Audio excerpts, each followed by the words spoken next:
Oi, seja muito bem-vindo ao meu canal. Aqui eu discuto temas importantes relacionados à área de endocrinologia e metabologia nessa jornada rumo à prova de especialista.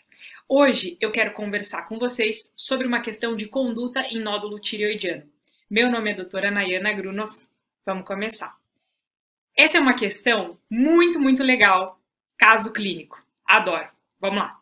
Mulher, 57 anos, ela foi encaminhada ao endocrinologista para avaliar o ultrassom de tireoide.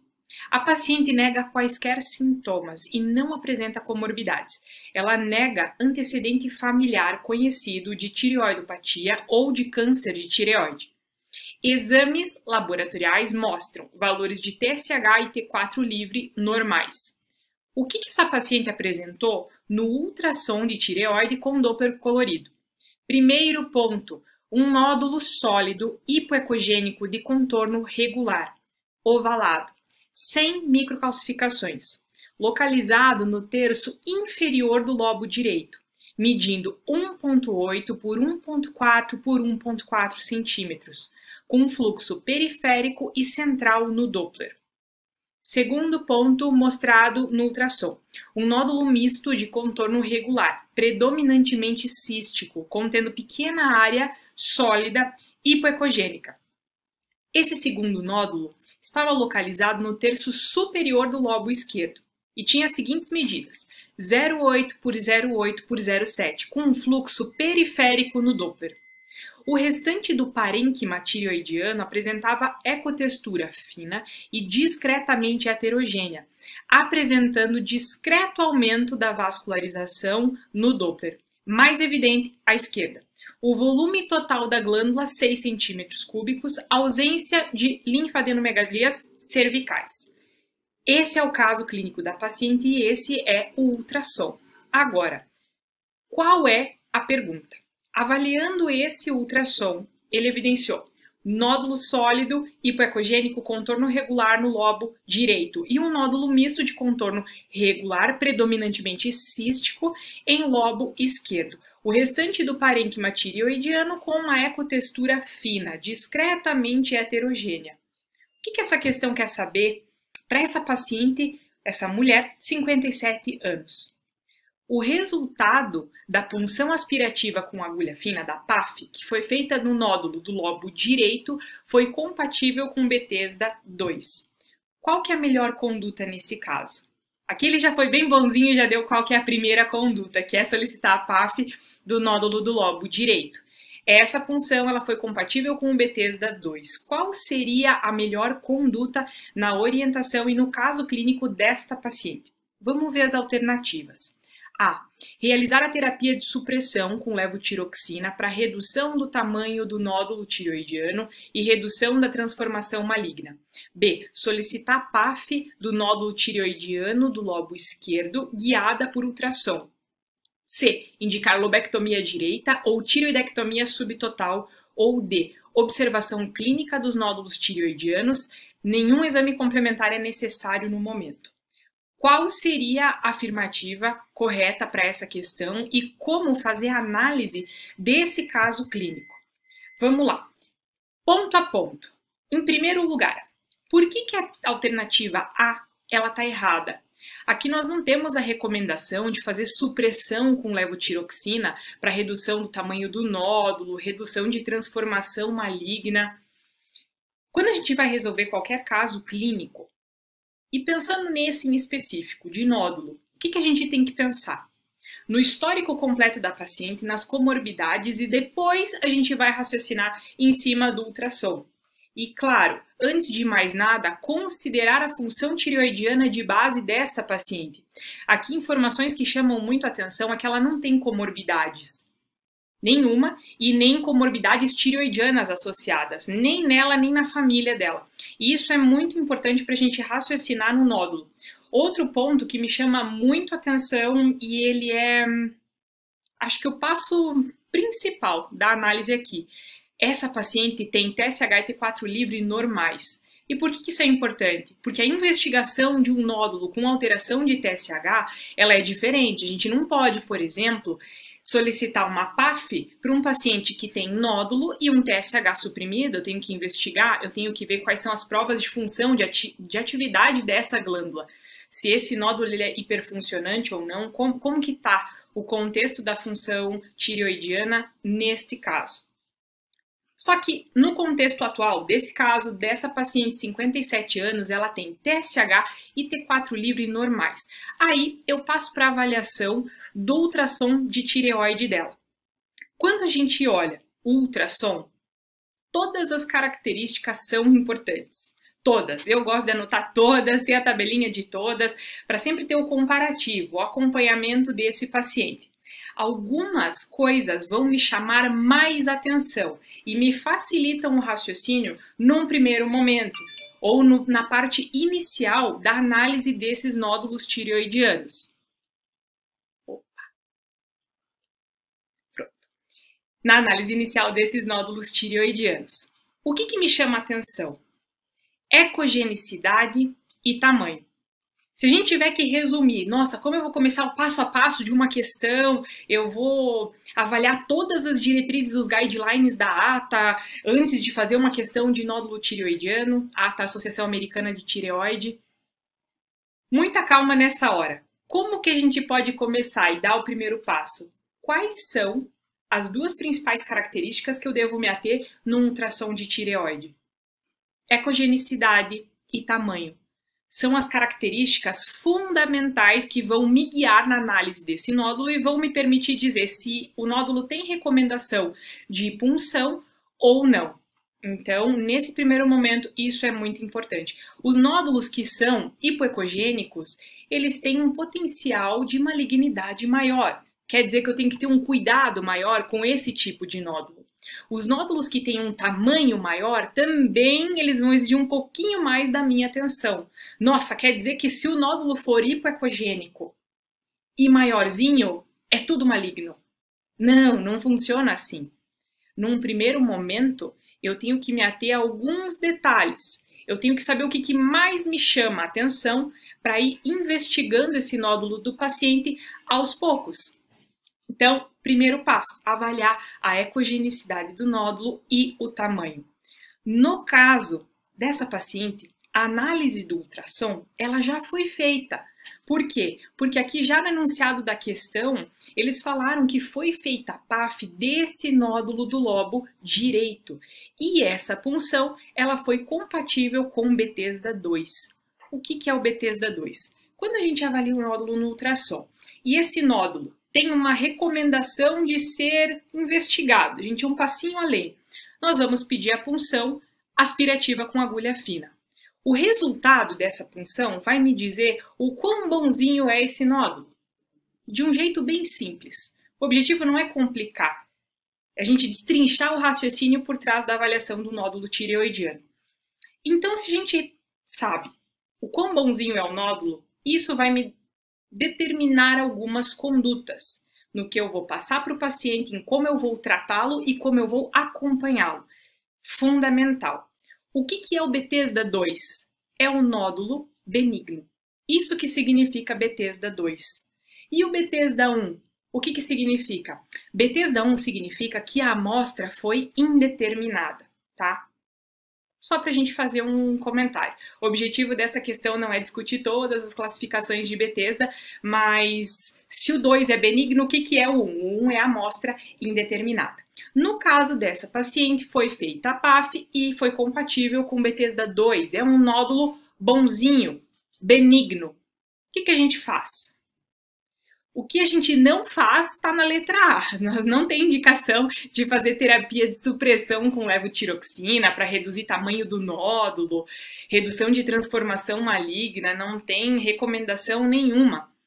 Tanto é que, além de não ter essa recomendação, TSH T4 livre da paciente não estavam normais, então não tem recomendação da gente iniciar o tratamento com levotiroxina aqui, nem num contexto normal, nem num contexto de nódulo.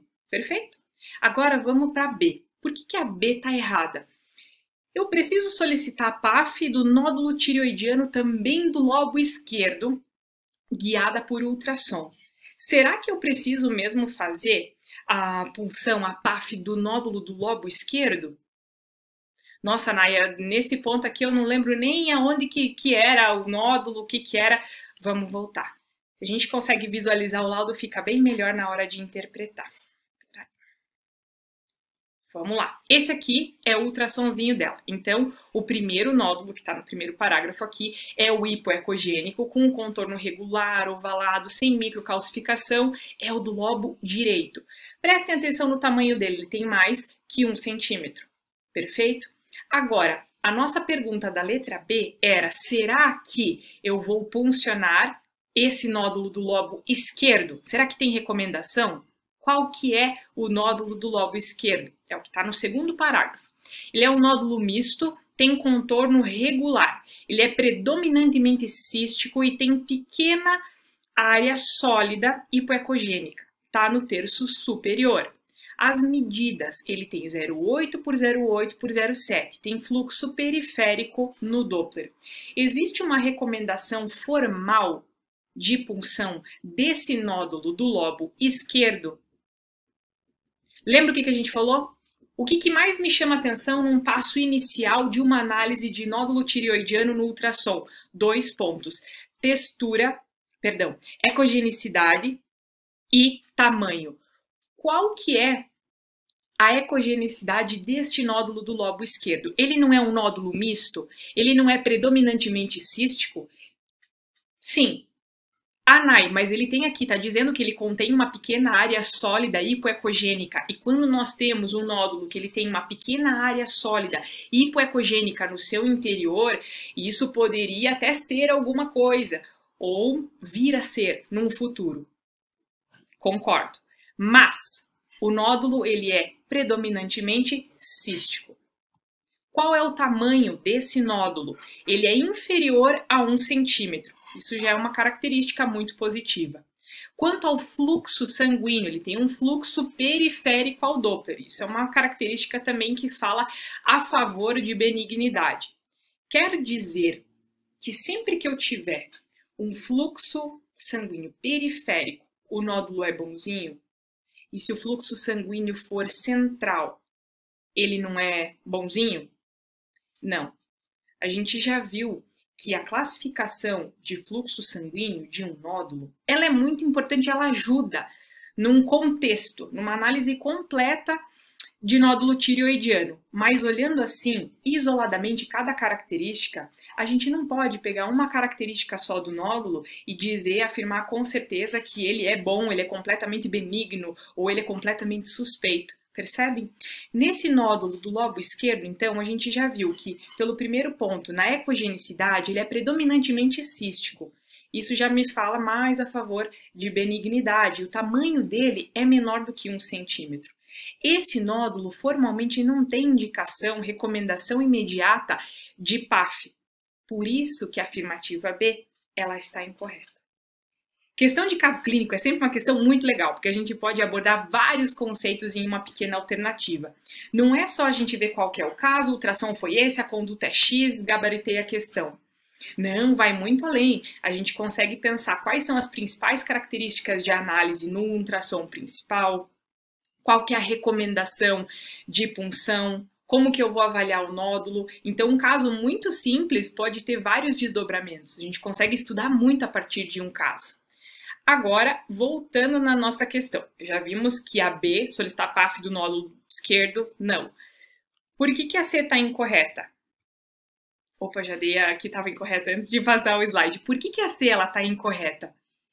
Por que eu indicaria uma lobectomia ou tireoidectomia subtotal no caso de uma paciente que tem um nódulo que foi puncionado e deu benigno?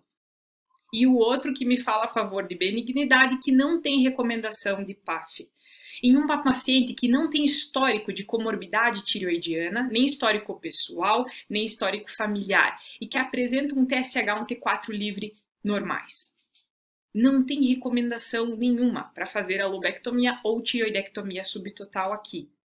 Mas será que esse é o tipo de alternativa que cai na prova, num caso que é só para ter uma que não tem nada a ver e a gente não marca essa, que é uma muito absurda? Não, a gente não pode encarar assim. Todas as alternativas têm que me fazer pensar ou deixar de pensar em alguma coisa. Existem situações em que um nódulo tireoidiano, ele tem a recomendação, sim, de uma conduta cirúrgica, numa lobectomia ou numa tireoidectomia subtotal, mas não é o caso desse nódulo, não é o caso de Bethesda 2. Perfeito? E agora vamos para o gabarito da questão. Qual que é a conduta correta no caso dessa paciente? É a observação clínica desses nódulos tireoidianos. Nenhum exame complementar é necessário no momento. Essa é a conduta mais adequada para essa paciente. Então, eu vou observar esses nódulos tireoidianos e eu não preciso fazer nenhum exame complementar. Perfeito? Quando a gente pega um paciente, então vamos atender um paciente com a queixa de nódulo tireoidiano. Todas as características, elas são importantes. Ecogenicidade, tamanho, num primeiro momento elas vão me guiar, mas todas as outras características me ajudam.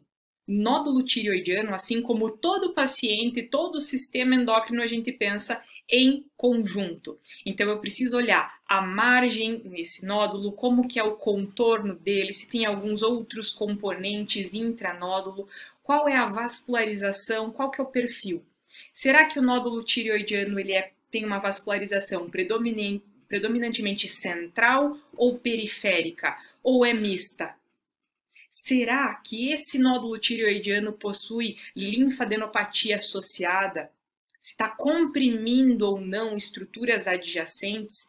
Ele possui microcalcificações no seu interior ou macrocalcificações? Esses componentes me ajudam a raciocinar e classificar melhor esse nódulo. Nós temos que avaliar o paciente com nódulo tireoidiano. Características ultrassonográficas, função tireoidiana, histórico de doença tireoidiana. Por quê? Frente a um ultrassom e um histórico tireoidiano negativo, a minha análise vai ser uma. Se eu tenho um ultrassom e um histórico tireoidiano positivo, a minha análise é outra. Exemplo, paciente com tireoidite de Hashimoto. Tem alteração de parênquima tireoidiano no ultrassom. E isso tem que ser interpretado, tem que ser levado em consideração. Se esse paciente tem tireoidite de Hashimoto e possui anticorpos muito controlados, eu tenho uma repercussão clínica e eu tenho uma repercussão no ultrassom. Se o paciente fez um tratamento irregular ou de repente ficou muitos anos sem tratar, nós temos, assim, por exemplo, um anti-PPO muito positivo, muito expressivo. Isso vai ter um impacto inicial grande na análise do meu ultrassom. Nós temos um impacto no parênquima tireoidiano, de acordo com a função tireoidiana, de acordo com a flutuação dos anticorpos. Então, nós temos que fazer toda essa análise.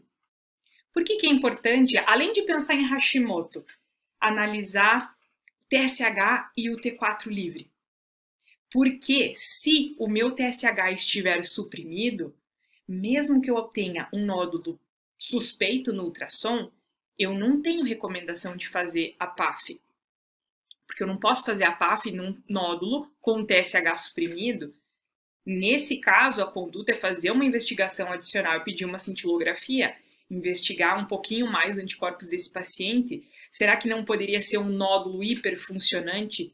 Será que não poderia ser um adenoma de Plummer, por exemplo, que é um nome bonito que a gente dá no adenoma hiperfuncionante, um nódulo hiperfuncionante da tireoide? Todas essas características, elas são fundamentais. Essa questão pode ser uma questão simples num primeiro momento, ou ela pode ser uma questão um pouquinho mais difícil para quando a gente não está habituado a todos os dias lidar com as condutas no nódulo tireoidiano. Mas o mais importante e o que mais vai ajudar a gente a destrinchar as questões, a destrinchar os casos, a destrinchar a prova e os casos clínicos do nosso dia a dia é ter como base que tudo é um passo a passo. Todos os dados eles são importantes, todos os dados eles são relevantes. É claro que quando a gente fala de nódulo tireoidiano, o passo a passo ele pode ser muito mais elaborado numa explicação. A gente pode ir desde o início descrevendo todas as características ultrassonográficas, o risco de malignidade, as classificações, quais são as recomendações da ata, como enquadrar a pontuação daquele nódulo no TIRADS, quando recomendar de fato a PAF, as interpretações da PAF, as condutas. Então, a gente pode elaborar muito mais a discussão de nódulo tireoidiano. Mas qual que é o objetivo aqui? É mostrar como a gente raciocinaria frente a um caso clínico, frente a uma questão na prova, onde as informações elas estão ali, onde a gente não tem tanto tempo para ficar elaborando tantos conceitos. Lógico, o ideal é a gente já ter muito bem sedimentado todos esses conceitos, todo o passo a passo da interpretação do nódulo, porque assim, quando a gente vai fazer uma análise e olhar o laudo do ultrassom, já fica muito mais automático. Você já sabe quais são as características, qual que é a pontuação, o que você vai fazer, se precisa supressão ou não, se tem recomendação cirúrgica ou não. Aí fica muito mais fácil. Mas um primeiro passo é não ter medo das questões e olhar quais são os principais pontos, os pontos-chave que vão me guiar no diagnóstico e na interpretação desse caso clínico. Assim eu consigo acertar a questão, gabaritar a prova de tireoide, esse que é o nosso objetivo, e principalmente ter mais segurança no contexto clínico na análise dos nossos pacientes. Esse é o real objetivo. Então, vocês vejam, com uma questão super simples, a gente já viu como que faz a análise de um caso clínico dinâmico, onde tem várias informações ao mesmo tempo, onde tem o laudo de ultrassom, já tem o resultado de uma PAF, pergunta se o outro nódulo precisa.